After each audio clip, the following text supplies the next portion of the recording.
Welcome, Sensortags.com's educational video series on Molex Connectors. Molex Connectors are used on a lot of our plug-and-play systems for connecting the wiring. And they look a lot like this. And you have a tubed section and a pinned section, and they just plug together. You'll notice that at the top they're pointed, and at the bottom they're squared off so that you don't put them together the wrong way. And they just insert, push together. Now if you get one that's kind of stubborn and you're trying to take it apart, if you can wiggle it enough that you get this little space right here, you can put a screwdriver in there and kind of push it out as well.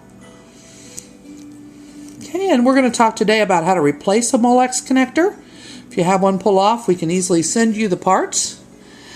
Sometimes if it's just a pigtail, we'll wire it for you, but if it's on your power supply, then it might be something you'll need to wire yourself or have us send you a whole new power supply. So it's a little cheaper to do it yourself. We would send you, of course, the parts. If you are doing a tube side, the tubes obviously have a hole in one end, and at the other end they have a little gripper, and then up further a little shorter gripper. You want to lay your wire into it so that on the second gripper here it's grabbing the plastic on the wire, and on the first gripper here that's shorter that it's grabbing the metal. You want to watch on the tubes that the wire does not go up inside the tube, or it'll be too hard to close your tube with a pin in it. So the first thing you're going to do with the needle nose pliers, you're going to crimp the short little crimp onto the metal part of the wire. Now this is the important one, because if you don't get this tight, it'll pull off. So basically you just want to get your pliers over by the crimp and just push down, and it'll clamp down onto the metal.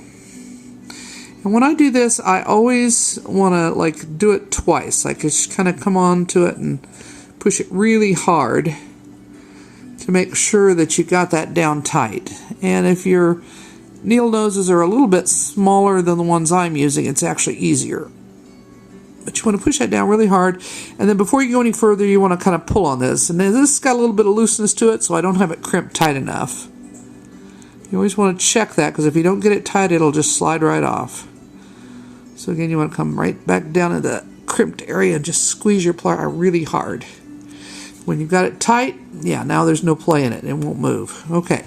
Once you've got that crimp, the short crimp done onto the metal, then you're going to come down to the long part here. And this just wraps around the plastic coating of the wire. It doesn't really hold anything. It just kind of wraps around it. And you can try pushing it down tight, but I've never ever been able to get these down really tight unless you're using a machine to do it. So this is more of a wrap it and roll it around, and do the same on the other side. But what's really holding it is the first crimp that you did. Okay, and that's all there is to it.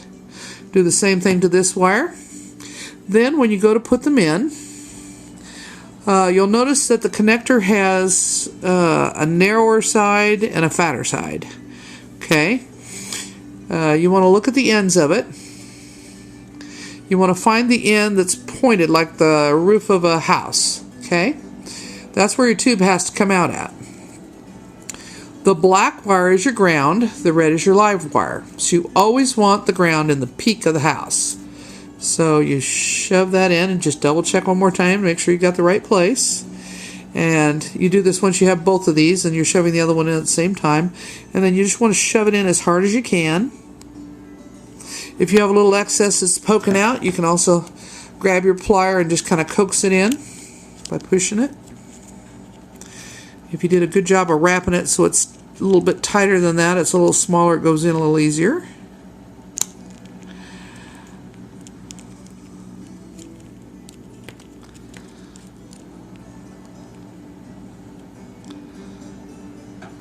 There we go.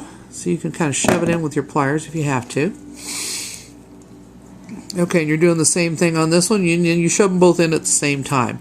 So in the end, you're going to see your little tube up in there. As I said, here's your completed one. can see your peaked roof is your black wire, and the squared off bottom is where the red wire goes in. And these are good and tight. They're not going anywhere. They're not pulling off. Okay, so that was done correctly. And the other side is identical. You're basically going to use a pin, and the pins are pointed on the end. There's no hole, so you can tell that's a pin rather than a tube. The wire sets down into them. Now here you can allow that wire to go up into the tube a little bit if you have to, because it's not going to impede the tube from working on it. The important point here is that when you put it in, the plastic wire is at the first crimp at the end, and the metal's at the second one. The metal wire gets crimped first with a real short crimp, and that's where you want to test yourself after you're done and make sure that that crimp is good and tight, because that's what's going to hold it together. So push one down and come back and push the other one down. And then crimp them both together really tight. That's the main thing right there. Just get a hold of that once you got them bent over and just give it one really good tight crimp. Okay, then before you do your second long one, you want to test. Make sure that's on there good and tight. And then you just roll these over to cover the wire. And they're kind of long, so that if you don't roll them over, you'll be crisscrossing over the top of each other. So you want to roll this around the wire, then come back to the second one and roll it over the top of the first one with your needle nose.